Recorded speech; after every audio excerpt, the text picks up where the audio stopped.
episode. Brooks, the sun is shining for this episode. We normally record when the sun has already set. The sun is shining. I'm in the basement. There's not much sun. I switched it up. I came out to the garage today. Caitlin's working from home, so wanted to stay out of her hair. And she's doing some stuff on her computer where she needs to record, and I don't want to be making a ruckus and her making a ruckus, and we just get in each other's way. So Yeah, I don't blame you. I annexed myself back out to the garage. And think for as long as we live here, we're just renting this house. I think it's going to be, we've talked about it. There's going to be some updates, hopefully, after the new year, where I'm going to make this kind of like my recording area and be able to do some other videos and do the podcast out here and have a little bit of a setup that I'm going to work on. So Absolutely. more to be seen when on that side of things. But yeah, we're trying out the garage today Very nice. I like it. in Brooks's old reliable basement. Basement. We still got to move stuff around. So yeah, You guys gonna planning on being in that place for a while? probably at least 2 years, I would say, because we Yeah. moved here in September. So probably at least 2 for sure. You guys do a yearly lease thing? Mm-hmm. Gotcha. That's Yeah, what ours so is too.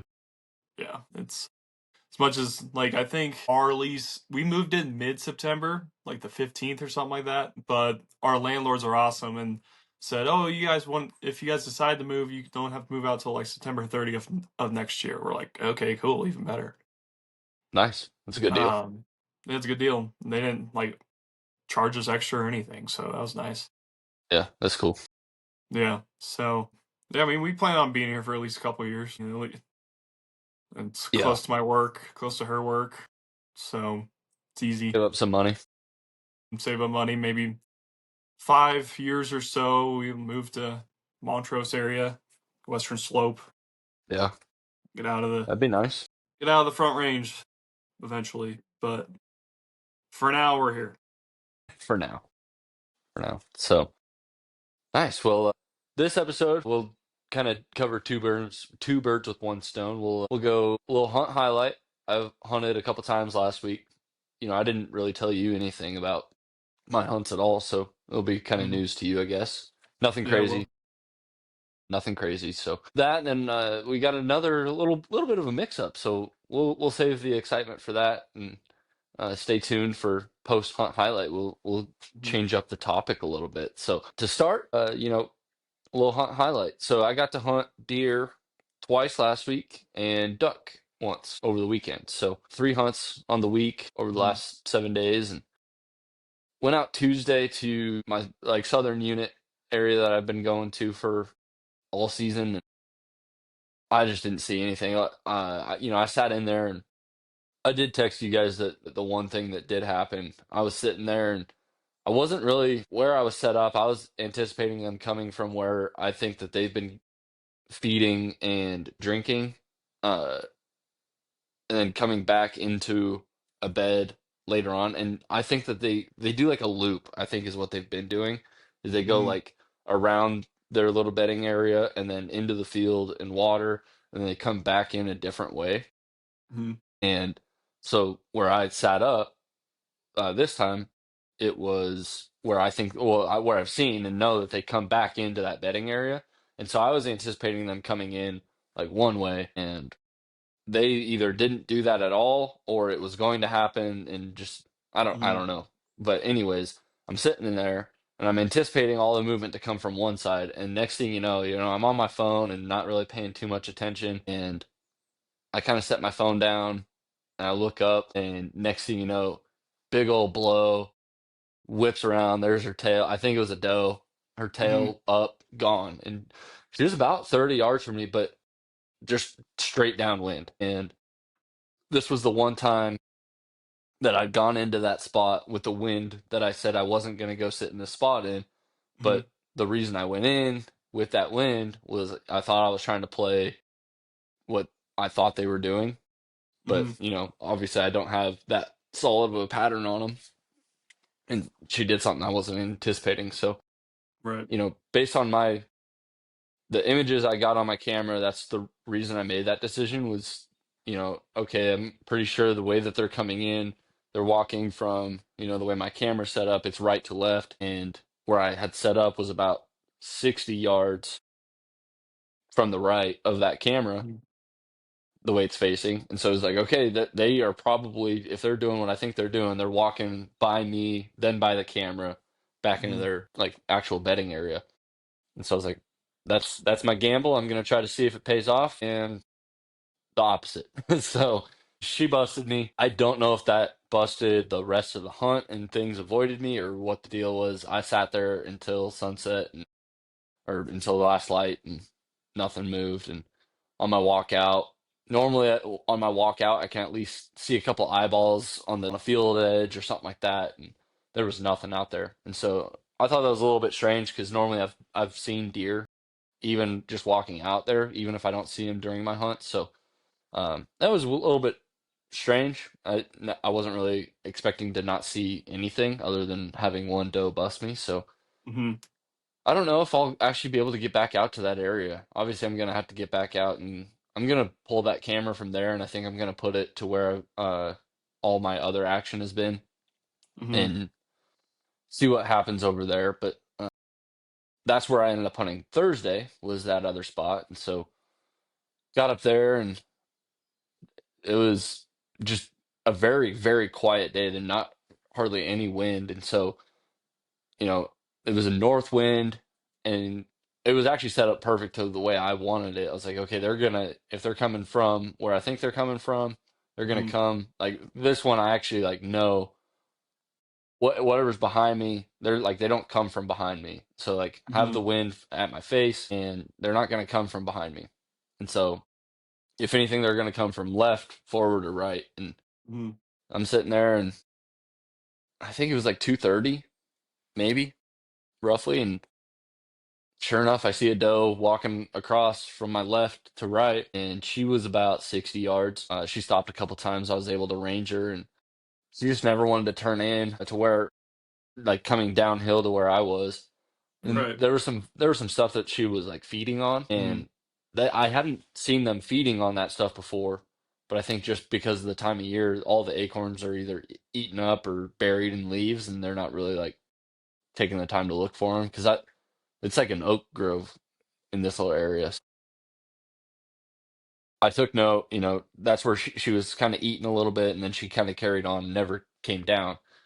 Well, then maybe an hour or so, hour and a half later, like the gates broke open, and there were 10 does at least, all take that same route that she took. And Yeah. they all kind of did their own little thing.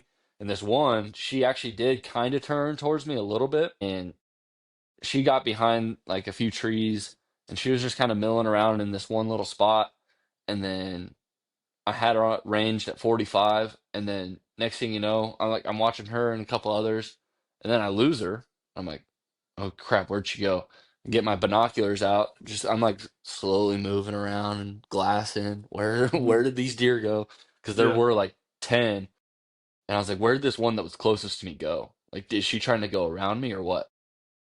No, she like right where I had last seen her, she like plopped right down right there. And she just bedded down, and like she was gonna be good probably for the rest of the night. I was like, Uh-huh. well, that's not good. You're bedded at 45, and Right. I'm gonna want to get like at this point there was like 45, 50 minutes of shooting light left. And I was like, I'm gonna want to get down here pretty soon, and I don't want to bust you. And so I just threw a Hail Mary, and there were other deer out there still, and I could see, four or five of them still. Mhm. And I just threw a couple grunts at him. I had my grunt tube, and I was just like, "Brrr, brrr," nothing, nothing. And I was watching this one bedded down to be like, okay, what is her reaction? Because she can see, like, it's so wide open now with all the foliage gone, like all the leaf covers out. You can see forever. You don't have shooting lanes for forever, but you can see forever. I'm Right. like, okay, this this doe knows that there's not a deer down here. Mhm. So, but she never saw me because there was just the trees. Like I was like, if I would have been 2 foot forward or back, she would have been able to see me probably. But just Right. the way it lined up, she just couldn't see me. We had like five trees between us, and it was like perfect. So I could see that she was looking like, where is that noise coming from? I think I grunted like some soft grunts like 5 or 6 times, and finally she Mhm. just like stood up, was like, "There's like a ghost deer in here or something. I'm out." See ya. Yeah, she didn't bust or like anything like that where she got spooked. She was just like, well, that's not normal, so I'm just gonna move. So she got out and all the rest got out. And so next time I hunt there, I'm gonna go and sit up where all those deer pass. And Mhm. it's hopefully it doesn't bite. I'm actually gonna sit not right on top of that. I'm gonna sit between where I was set up and where they had went, Mhm. because where I was set up, if they would have come and done what they have done in the past, Right. I would have had like a shot of like 5 yards, like straight on top of a deer, which I don't Mhm. like to do, but there weren't like for what I wanted and where as north and south proximity to where they were moving from, all these other things that I was considering, like I didn't want to be too far off one way or the other. And so I was like, well, this tree is has my best lane to where this it's not a trail, but it's a good like clearance, and you can tell that they've moved through it. And so I was like, well, I don't want to be like too far off of it and not have a chance if they go up the hill more. Well, Right. they went up the hill, but they went up the hill more than I thought they were going to. And so it's like, okay, so now knowing all this, my plan next time I get out to hunt, which isn't going to be till probably the week between, oh, it's going to either be between Christmas and New Year's, or not till after the New Year. And I'm going to get out there, and I'm probably going to set up right between where they went and where I thought they were going to go, like where I was. And so that should give me like a good 25 to 30 yard at most Mhm. range where they could V off right there, Yeah. as long as the wind is right and everything. And so, it'll just be a matter of finding a tree that has a good lane or two Mhm. to each of those paths that I feel like they're taking. Right. But I mean, that was it for what I actually physically saw. But, it was, I feel like every time I go in there, I'm getting more and more intel, which having the leaf cover gone is nice because one, it's not nice because you don't have the cover of the leaves in front of you or Mhm. behind you, and you stick out like a sore thumb for Right. anything and everything that's walking by. But the good thing is everything else sticks out like a sore thumb too, and you can see, like, I would not have been able to see even that first doe Mhm. a month ago the way she went. And then even that doe that bedded down 45 yards away, I probably wouldn't have ever Right. seen. I would have maybe caught a glimpse of her, but Right. just the way all the cover is when all the leaves are on the trees, Mhm. it's either really hard or impossible to see that far. Right. So it's good to get intel, and I feel like every time I go in there, I'm getting more and more information. And so it's going to help for next year to be like, okay, I need to set up based on what they're doing in Oh. one of these four spots, which Mhm. it's a small little section of the whole unit. I mean, that's the most activity I've seen. There's bucks, does, good bucks, small bucks, like everything's coming in and out of there.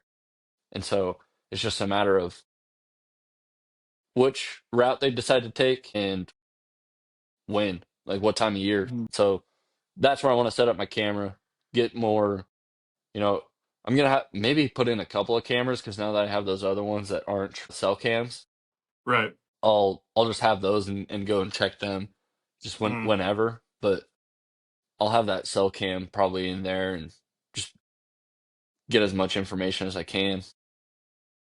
But so that was it for deer. And then duck hunting, I took Bryant, Tanner and I's new buddy, took Mhm. him out. It was his first duck hunt, Nice. and so he went and he got his shells and all that, and Mhm. got himself all set up, and we go. Well, I went out and scouted Friday. I was like, man, I got to try to find some birds for this dude because I don't want to. I'm not like I talked a big game of, I'm big Right. time duck hunter. I told him, I was like, dude, it's been a while since I've duck hunted like Mhm. hard, and I I don't know the area super well. I'm not great on lakes yet, so Mhm. like no promises. But I'm gonna try to find where the birds are, and Mhm. we'll try to set up on them. We Yeah. go out. I go out Friday, and I mean, I found birds same spot that they've been in for like a month now. It's like, Hmm. well, I don't love the spot because accessing it is just like inconvenient, and so I was Yeah. like, that's where the birds are. You're not gonna find them anywhere Hmm. else, I don't think. And so I was like, well, if it is going to be as busy as I think it is, we might want to get out there pretty early. He's like, all right, like I love waking up early. Like I'm all right with waking up early for hunts and all that. All right, Hmm. cool. Let's try to leave my house by 4 and try to get over there. And I think like sunrise, it was like 6:50 something. Yeah. So, 6:20 shooting light, and with duck hunting, you got to set up all the decoys and all that. And so leaving at 4 is pretty early. Well, he actually gets here earlier than that. We don't like we get to the spot and like we're walking up to where we want to set up by like 4:05. And it's like, okay, we're here extra early, which is good. There was already one other guy there in a boat. And so Mm. I think what they do, I think they just kind of pull straws, kind of like how Logan and I always used to do. It's just like, Mm. hey, we'll rotate, and you go set up early this hunt, next hunt will be me, Mm. next hunt will be him.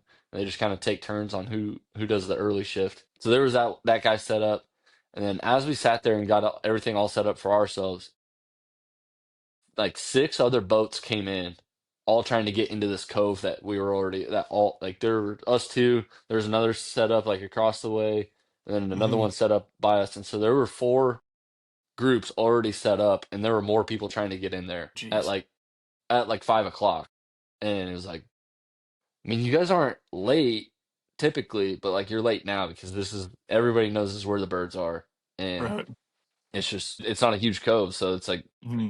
4 or 5 of us can fit in here ethically and without feeling like Hmm. you're stepping on each other's toes. And so we had a good hunt. We Tanner and I went 50-50 on a blind and Hmm. like a panel blind thing, and so that helped with our cover. Had a good blind Nice. and kept the dog hidden, which I think helps too. And so that was really good. And then we didn't really have birds work our setup very hard.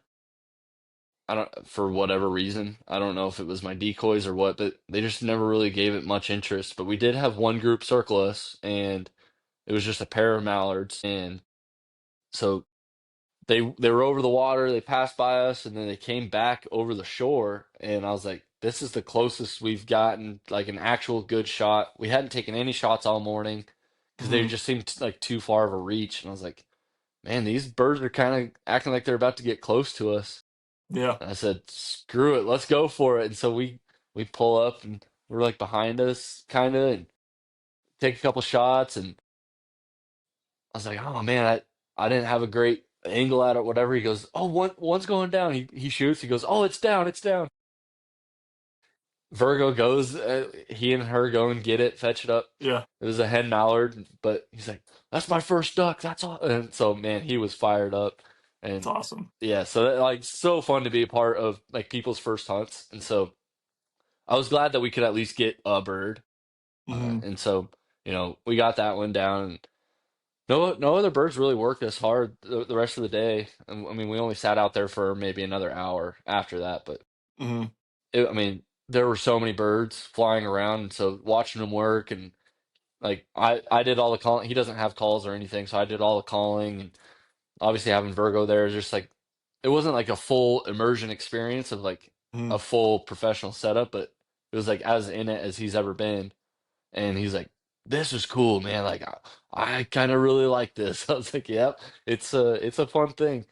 Because he's like, it's just so different than deer hunting, where you're sitting there waiting for hopefully something to happen.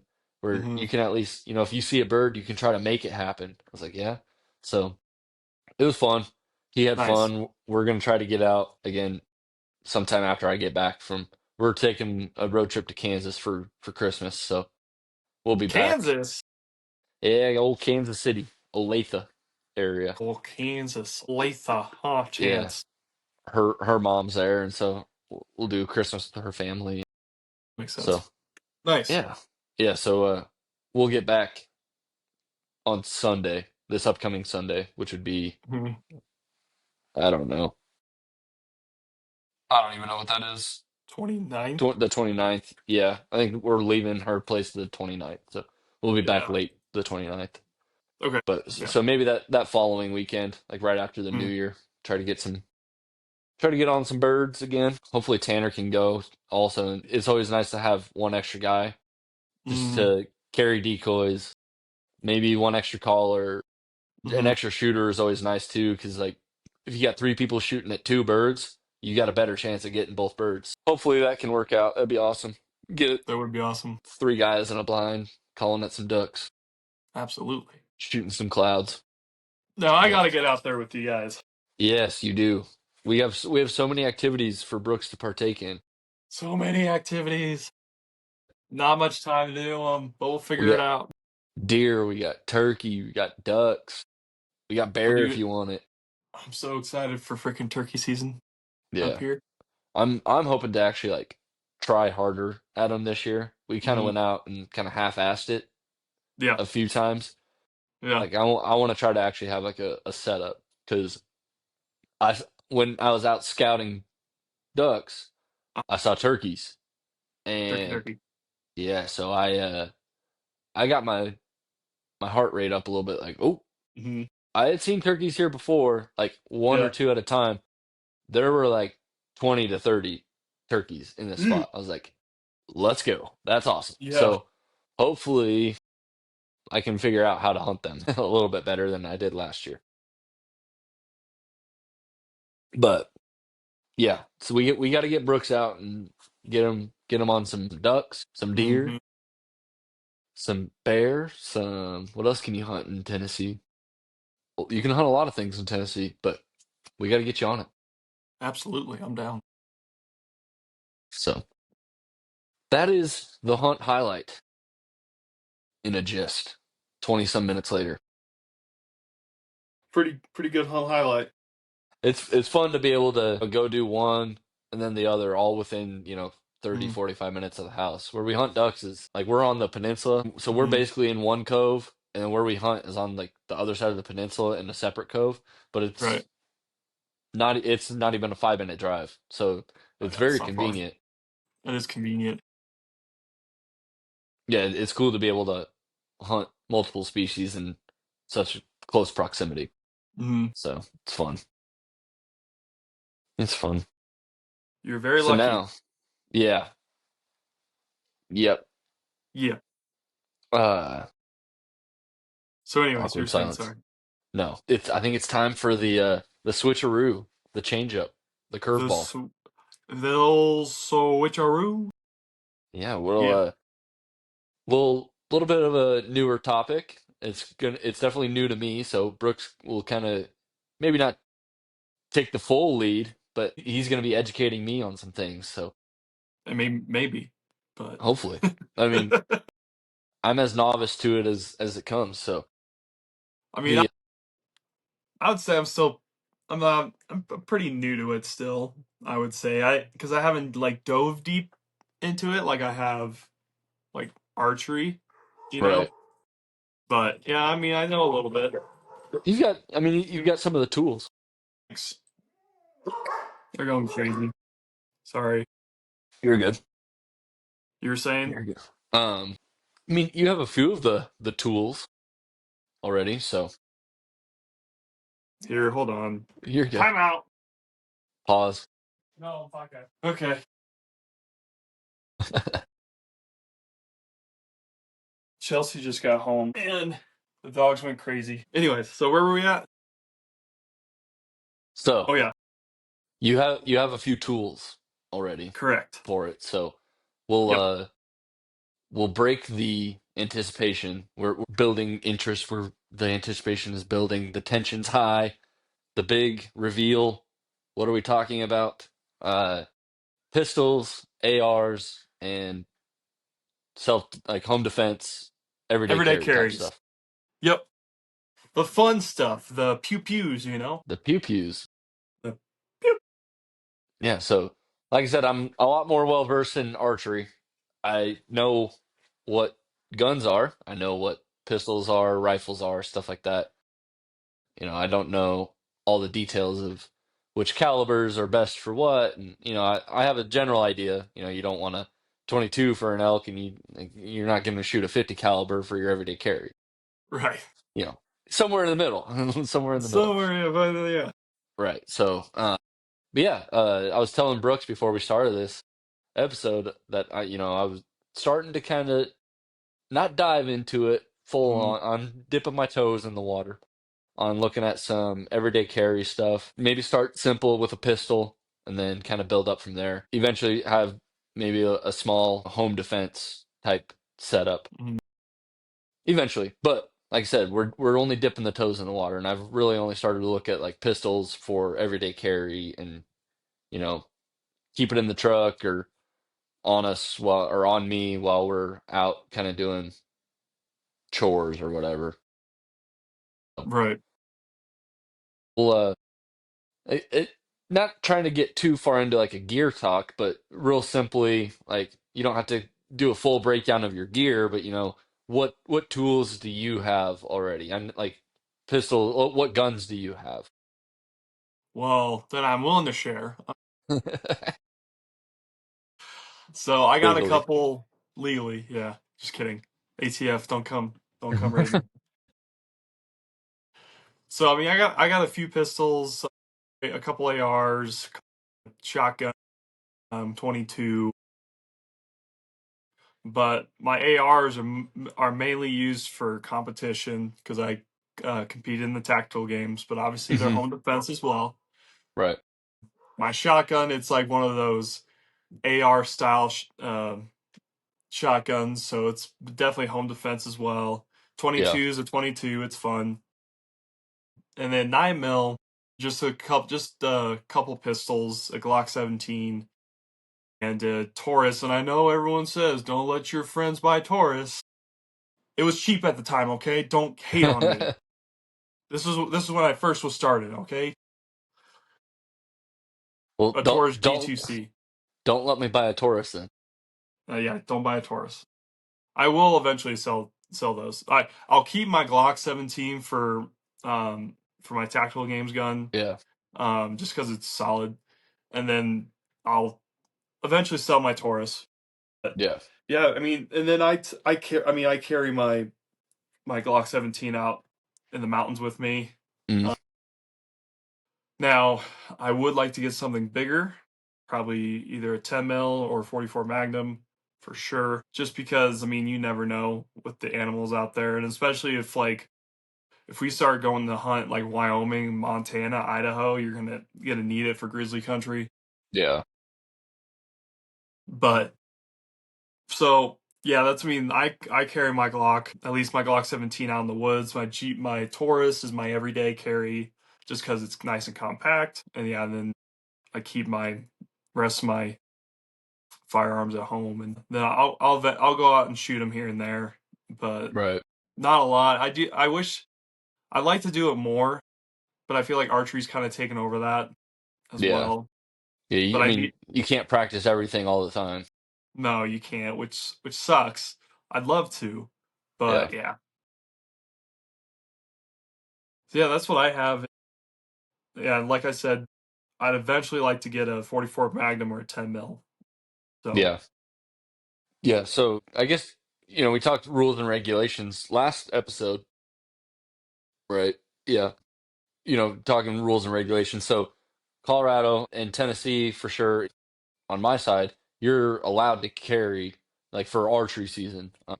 Like in Tennessee, you can have a sidearm, I guess is what they would call it, a concealed weapon or firearm for like self-defense type situations. mhm, So, you know, at least for Tennessee, that's a legal thing. Sounds like Colorado, same. different, but yeah. Yeah, it's I would say, like you said, it's probably more for like the predators that you may encounter. If you come Mhm, across like a rabid coyote or like a bobcat out here, we don't have like the mountain lions or anything like that you mhm, guys have. But if you come across something that you know it wants to get you, and all you have is your bow and mhm. arrow, Yeah. and maybe a pistol would be nice just to kind of put something down and out and Yep. keep yourself safe. Yep. I'm not Which saying is. you're going to run into issues with other hunters, but Hmm. you know, there's crazy stories out there, and I don't recall any like specific ones, but some private landowners get very unhappy with public land hunters hunting like what they feel is too close to their property, or they think they're on their Hmm. property when they're not. Sometimes they come out guns a-blazing, and it's like, hey, all I have is my bow. I've never been in this situation, but it's like all I have is my bow, and you're coming out here pointing your pistol at me, or your AR or whatever. Right. In those types of situations, you'd like to be able to defend yourself. Oh, for sure. So, on public land, I mean, somebody you never know, somebody could get upset. Hey, I hunt this spot all the time, and you're in my spot. And then if things get too heated, you never know what somebody else might do to be able to protect yourself. Oh yeah, for sure. You need protection out there. I mean, every day, really, especially Yeah, with everything going on in our country right now. yeah. I would say of the times a person would need, or an everyday carry pistol or whatever would be not needed but usable in those situations, like Mhm. 1% is in like a hunting situation. Maybe we'll call it less than 5%. Everything else, anytime I can think of, it's more like, you know, you're going to the gas station, you're going to the grocery store, you're out at the mall, whatever. Those types of situations, a lot more frequently. You hear a lot more of it in the news. Like you almost never hear about two hunters getting an argument over something, and it came to arms over Mhm. that Right. type deal. Um, you know, so that's where my thought process was starting to go.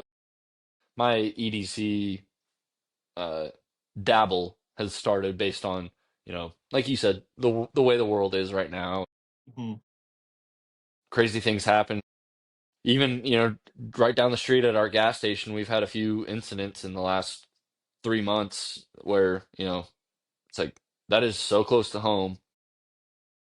Granted, we're not in the best area of Nashville, but Mhm. even some of the better, more safe places are having incidents similar. Not nearly as frequent. Ours isn't the most frequent in the area of Nashville, but Right. it's still frequent enough to be like that should be on your mind at least a little bit. So Right. that's what has rooted the everyday carry search Mhm. for me. What Glock 17, what caliber is your Glock 17? It's a 9. Hmm. Yeah. All my pistols are 9. And would you say the 9mm is probably the most popular, or top two, top three of EDC pistols? Probably the most, I would say. Yeah. Yeah. It was, but I mean, you can find 9 mil ammo anywhere and everywhere. So, and it's the cheapest too. Mm, Besides 22. 22 is yeah. obviously the cheapest, but if you're thinking like between like something with that packs a punch, it's definitely the cheapest. Yeah. So it's good, it's affordable, it's maybe not the most powerful, because you could go up to, like you said, like a 10mm or like a 45, because like my dad has a 45, but that 45 one, ACP. yeah, it's a little bit bulkier, maybe less ideal for like a concealed carry type. I mean, True, false. you can conceal 45. I know Yeah, they make some firearms for that. It definitely packs a bigger punch. bigger punch. Yeah. So no, I mean it's just curiosity. Trying Hmm. to figure out what would be best, and for listeners too who've never really understood or whatever the way guns work, and everyday carry. For listeners that they don't everyday carry, or they don't have pistols, maybe they're curious about it too. Just Hmm. kind of, I don't know, going along in this journey with me Hmm. or with us, learning the calibers and things like that, what would be best, what to avoid, things like that. So, when you're concealed carry, carrying every day, Mhm. EDC, what method of carrying do you use? Like, do you like holster in on your belt, or like how do you go about it? So I do I'm blanking the name right now. Crap. I do a front holster. Why am I blanking? There's a freaking gosh dang it. Appendix A carry? appendix carry. Jeez, I couldn't even think about it. Yes, I Aha, do. see, my little Sorry. research has come in handy. Yep. There you go. I do appendix carry. Whenever I do, like if I have jeans on or something like that. I mean, sometimes I don't bring my pistol in. I need to be better with that, honestly, because we just don't know what's going to happen. Like yesterday, some lady got set on fire up in New York City. Now I know we're not in New York City, but we do have the immigration problem here. So Yeah. I do need to be more mindful about that and start carrying a little bit more. But like if I'm out in the woods or anything like that, then I have my own with my Glock 17. Then I usually use my battle belt that I use for the tactical games, and my holster is to the side of me, and Like a hip it's holster. open. Yeah. Mm, gotcha. So with Colorado, it's interesting. You have to get a concealed carry license here. Hmm. It's not like Tennessee where you have your right to conceal. But the funny part is counties outside of Denver, you can open carry Mm, interesting. and don't need a license for that, which is funny to me. But I Yeah. mean, here's the thing about it is like, yeah, I can open carry anywhere here in Douglas County. Do I want to? No. Right. That would just make me a target. Yeah. It would probably And cause more issues than solve them. right. So, but I only time I open carry is out in the woods, up in the Yeah. mountains. That's probably Just the kind only of have time to. I would too. Hmm.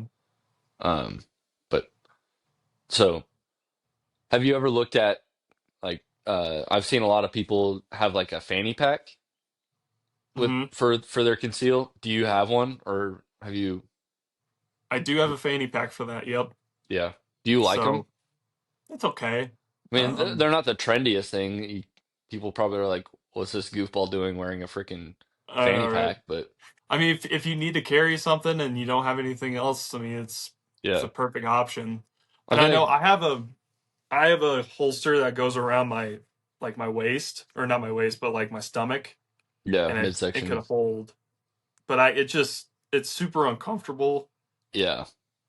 and you can kind of like there's a big bulge in my shirt, and you kind of notice what it is. So it's kind of like, Yeah. eh. Yeah. I only wear that on when I walk the dogs or if I have a jacket over me Yeah. and I don't have like jeans or something on. Right. Not like the times where I'm not at work, I'm typically wearing like sweatpants or like athletic shorts. I'm Right. not uh I'm not a huge jeans wearer. Now when I'm Hmm. going out or whatever, going out to Yep. eat, I'll put on jeans, but you Hmm. know, I would say 90% of the time when I'm not at work, I'm in some sort of athletic wear, and so I feel like the fanny pack would probably be more suited to my lifestyle or like my casual wear. Yeah. So, They do make I I think here, hold on. and plus with those, like you're able to pack in more things. So like I've seen a lot about like tourniquets and I mean you have all sorts of different tools that you can pack into or that would be useful in like a survival situation or or Right. a situation where if you're using your pistol you found yourself in a certain type of situation and Hmm. I've been watching videos of people like, okay, this is what's in my pack, my fanny pack or Hmm. whatever, when I'm concealed carrying with this is all these things that I have. And so Right. for me it would be like, okay, that's great, and you're not having to put all of that in your pockets every time you're going Hmm. out. It's like if you're going out, you grab your fanny pack, you look maybe like a doofus to 80% of the people, but who Who cares, cares? Yeah. So Um, you can get they're called arrow it's called Arrowhead Tactical Apparel, and they're gym shorts and joggers and sweatpants that you can everyday carry with. okay. Yeah, I that'd have a be worth couple of looking them. at. I have a couple of them, and I do like them. They are Yeah. nice, but it's definitely a different feel if that Yeah. because they you put a belt it's inside the waistband, Mm. and I mean it feels fine. It's just I think they might have updated like if you have to piss or something, it's kind of awkward. But I Yeah. think they might have updated where you can like there's a little zipper there you don't have Okay. to like that would be so I have to look and I Yeah. think that's the case. I don't know, maybe not. I don't know. I'm looking at them right now. I don't see it. Maybe Yeah. not. Maybe on a couple different ones, but yeah, Right. they do joggers, sweatpants, and shorts. Hmm. So Gotcha. Yeah. I mean, that definitely worth looking at, for comfort. And so you're not totally changing. I mean, it would all be worth it to, for sure. like to one, it would be worth it to just like buy that stuff and continue your lifestyle, but also, if it's something where you're dead set on you want to everyday carry and changing Mm, the way you dress so that you can everyday carry and do it a certain way as opposed to mm, always having a fanny pack bag or whatever. yep. I guess it just kind of depends on the way you want to do it. If you care about what you look like and you Mm, don't want to have a bag, and okay, start wearing jeans every day or cargo shorts right. or whatever so that you always have a belt, then that's Hmm. just what you go for. Right. Um, I guess it's up to the individual, which is nice that, not that this is all new to the world of everyday carry. People have been carrying pistols and sidearms for ever since the Hmm. Wild West, and For sure. there's been all sorts of iterations and, Hmm. adaptations to styles and stuff like that. But it's nice Yep. that there's not one way to do it. Yeah. It is nice. A lot of So different ways. yeah. Um, the funny thing I think, that I had said before all this too was, you know, yes, it's another investment type thing, but it's like a return on investment type thing too. So, Hmm. you're changing all this stuff for like you might be changing a little bit of your lifestyle, appearance or stuff like that, your Hmm. aesthetic that as some might say. But, there's return on investment for that stuff. And, you know, There is. these things that we're interested in is, hunting, you get return on investment where, as long as if you're successful, you get Mm, meat in the freezer, you get something out of it. right. 100%. Having everyday carry or home defense rifles and shotguns, stuff like that, there's Yep. return on investment there because, you're buying this stuff and it's not the cheapest thing in the world. But, like, there are cheaper hobbies out there, or Mm, not that home defense is a hobby because it's a security measure in my opinion, or the way it should be looked at. mm, Um, but there's some return on investment there because I was joking. It was like, okay, yeah. I mean, don't get me wrong, I golf, but like somebody who's like hmm. all in on golf, they go and buy the newest clubs, and they're always like paying for range balls. They're always golfing, paying for Hmm. rounds. It's like, okay, you're putting your money into that. What are you getting out of it? Like, Right. you get to come home and tell your wife and kids that, oh, I shot a 68 today, new low score for me in my life. It's like, okay, that's awesome. And maybe if you're a member or a member guest Mm, championship or whatever, and you come home with a trophy, or you right. play in a scramble and you get a trophy, it's like, okay, you just came home with a paperweight. What good does that do Hmm. anybody? Yeah. Um, Congrats. Right.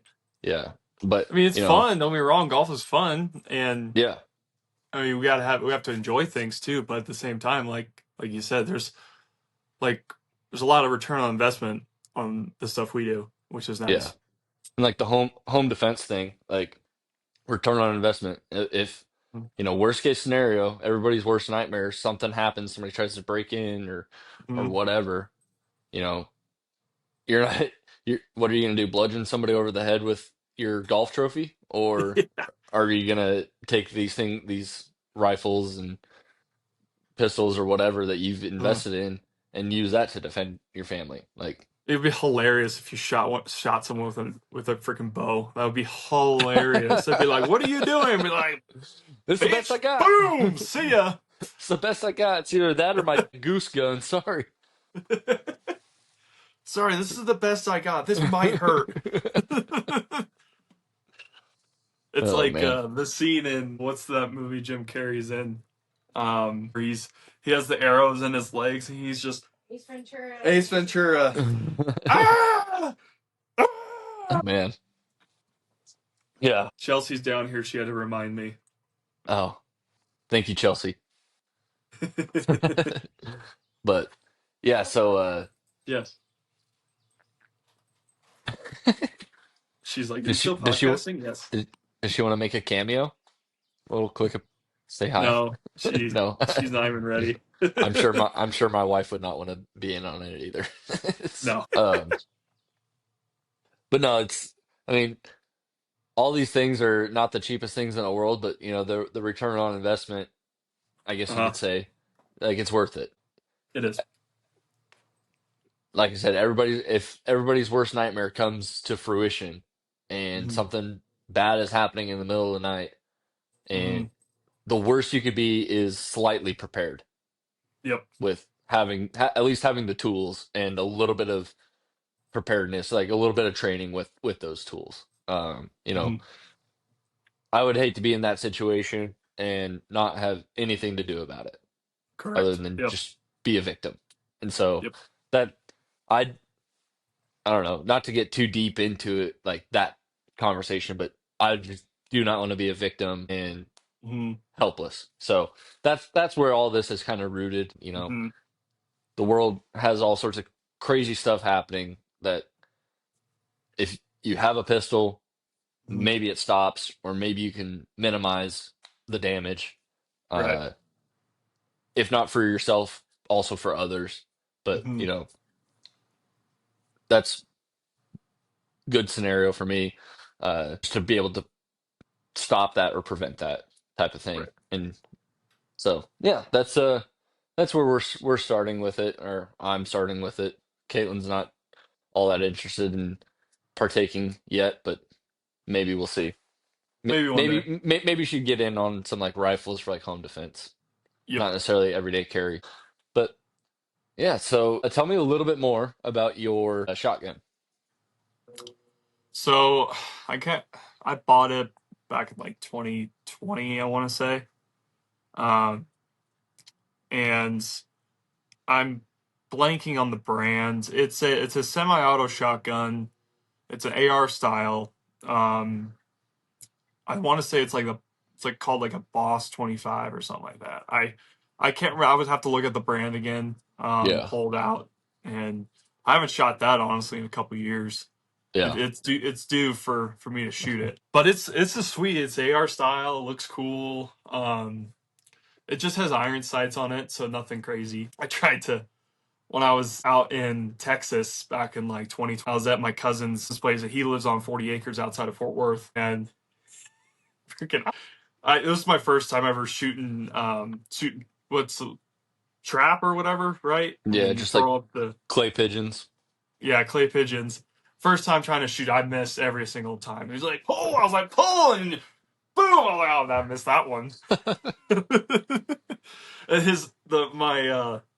my littler cousins, his sons, they were probably like 8, 10, and 12, and they're like bang, bang, bang, bang, like just getting them Nailing easily. I it. was like, nice. So yeah, I have a long way to go in that Yeah, space a bit, but yeah, that's what I have. I'd like to get like a actual like just regular hunting shotgun, yeah, um, for for bird hunting, yeah. Oh duck yeah, hunting. yep. Oh yeah, that Yeah. one's So definitely more for home defense and for fun type of thing. yeah. So is it like is the barrel shorter, like, or like if you took the AR stuff off of it, would it more or less be able to be used as like a hunting shotgun? You could. I think you would have to put like in the magazine. You'd probably have to put one of those. Um, I don't know what you Is call it them, a where it's just plug? like a plug, yeah, where you can only hold the 3 rounds or whatever. Yeah, yeah. For like pretty much all bird hunting, you're limited to Yep. three So shells. it's a Citadel Boss 25. Okay, So I'll gotcha. kind of maybe I can get a full on photo on this. Hold on. Yes, show me the photo now. No, I am not. I don't feel. Yes, I don't feel lucky today. Okay. Trying to. Sorry, I'm trying to just give me. Brooks I'll and the show you. woes of the interwebs. I feel like every other episode, there's a battle between Brooks and the internet. There is. So it looks like that for anyone who's Gotcha. watching. Yeah. So, Send me. We'll have to send me that link when we get off, and we'll take a yep. screenshot and we can put it on Here. there. A little bit more clear image. But Let me um, just. I'll send you it via text since this is an Apple computer. oh, There you fancy! go. I just sent it to you. Bang. Wow. Received. Wow. Look at that. Look at Yep. that. So, um, yeah, for defense and hunting. Look at that. Cool. Look at that. So, um, yeah, just was curious about what that one was because I hmm remember when you had first bought it, like you sent it to me and it was like, oh, that's interesting. I've never even like I know that they make like home defense style shotguns, and I was like, I didn't know that they hmm made AR style Yeah. like looking shotguns. I was like, that's a pretty sweet looking rig. So Yeah, it's pretty cool. It's about $600, I think. I want to say. yeah, not I bad. purchased yeah, I got it at the local gun shop here. So Nice, had cool. money burning a hole in my pocket. And, yeah, Just had to spend it somewhere. had to. So, what's your shotgun? The one I use for hunting, it's a Benelli Super Vinci. Today. Yeah, Nice. so I love it. It was between that and they make a Super Black Eagle is what they like the other model that Okay. is really big for like duck and goose hunting. Lightweight, very there's like a very nice gun. And so that was like I think that was like 18th birthday, something like that. Okay. Um type shotgun. So Mm-hmm. once I started like actually really getting into duck hunting, I was like, oh, like decoys, this and that. And I had like my grandfather's old shotgun. It was a Benelli Pump Mm-hmm. Supernova, is what that one was called. But Okay. pump shotgun worked great, but it was like, oh man, we hunted with one of our buddies from Colorado, and he had, I think he had the Super Vinci Mm. and the Black Eagle Okay. two or whatever. And so it was like those are semi-auto, and it was like, man, semi-auto is where it's at. Like it's just like smoother and it's just like it's better. And they look Yeah. good because they're camo and it's just like it's cool. And so Mhm. um he Right. let me he let me use I forget which one. I think I used the Super Vinci and that's why I liked it so much. I hmm don't know if I tried the Black Eagle and anyways, yeah, that's my shotgun is 12 gauge. What gauge is yours? 12? It's a 12. Yeah. Yeah. I like 12 gauge. I mean, Bryant, when we were out, he's like, it's only a 20 gauge. Is that okay? I'm like, dude, like some of the best duck hunters in the world only use 20 gauge. They don't use 12 gauge.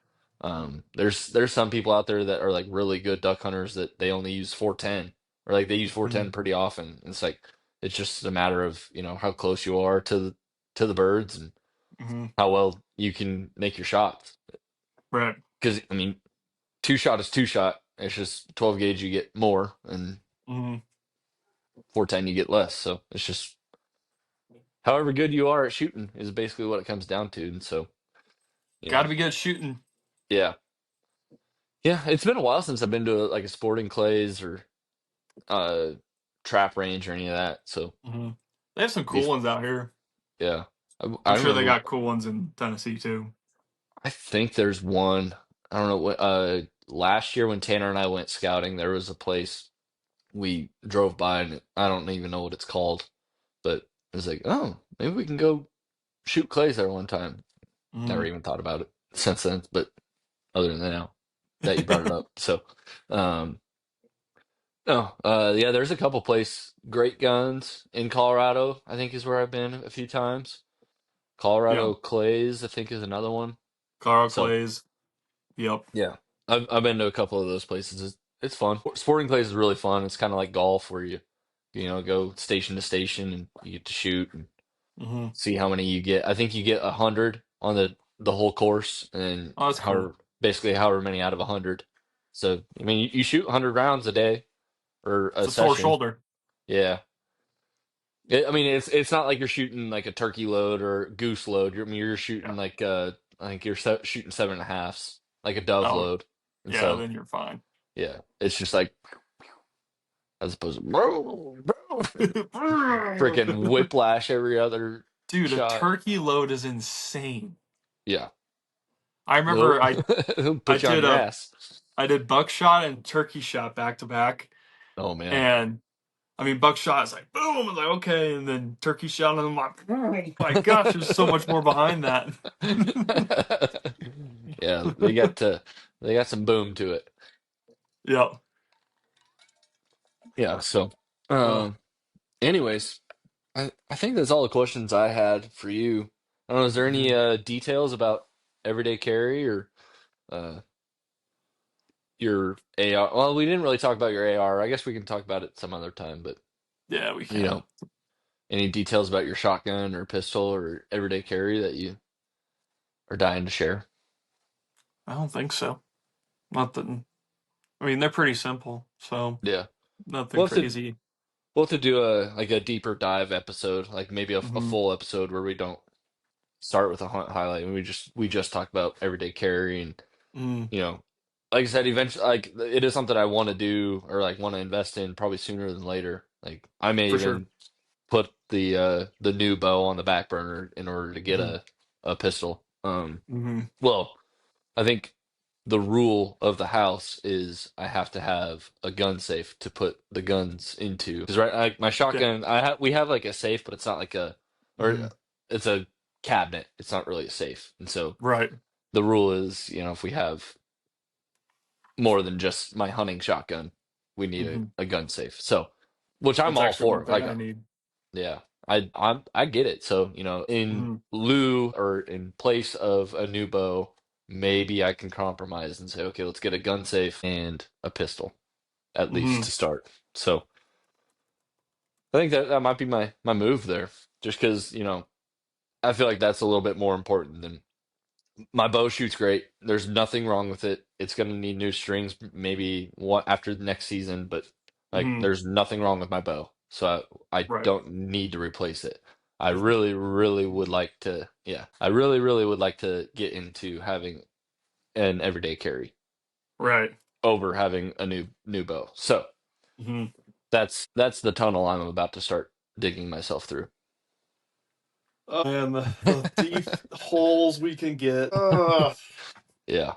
Super fun. Super fun. So, you know, I guess we'll open it up to the comment section. Hmm. YouTube, Spotify, Apple, whoever else is listening. Hmm. Throw some comments down below. Tell us, what pistols you have, ARs, home defense, anything, any of those types of things. Let us know what you have, what you recommend not getting. Because there's always that side of the world where everybody can recommend what to get, but there's things Right. that aren't as great, and it'd be good to be steered away from something that's not good. So. 100%. 'Cause like I said, I'm not an expert and I'm not gonna pretend like I am for any reason. So, Nope. you know, Neither am I. I'm So. yeah, I'm open to the input from the masses, Hmm. all 12 people. Oh, 12. Hope Soon it'll be more. maybe this episode reaches 15. Maybe. Yeah. So, anyways, yeah, throw some comments down below. Let us know what you guys shoot, what you guys carry, what styles you like. Do you have a fanny pack or do you do appendix carry? Or what you recommend? All that good stuff. And then, Hmm. you know, while you're down there, let us know what you think. Maybe hit the like button, hit the subscribe button if you're feeling extra frisky about it. Um, Extra fisky. yeah, give us a follow Do on. it. Yeah, give us. It's Give us a follow on any of the, I guess, sources that require you to follow and subscribe where you can subscribe and drop some Mhm. likes. Let us know. It really lets us know what you guys like and want to hear more of so we can Yep. try to do more of those types of things. Brooks, Works for me. you got any closing thoughts, Brooks? Closing thoughts. I've been test driving some trucks lately, so we're Oh starting to yeah. narrow it down. Starting to narrow it down. So I'll explain more later on, but I'm probably about to go test drive another one here after this. So Oh, fun stuff. yeah, Fun stuff. Yeah. excited. Last note, I've seen a lot of people in the everyday carry videos that once you finish one, they show you the suggested videos, and it's a lot of people talking about like their truck build outs of, you Hmm. know, what they have in their vehicles as well Hmm. as on their person. So that's a whole nother thing, I'm sure. Yep. Oh, it is. Super fun. Super fun. So So with that, we'll wrap it up. And yeah, appreciate you guys listening. We'll catch you on the next one. See ya. see you guys next time.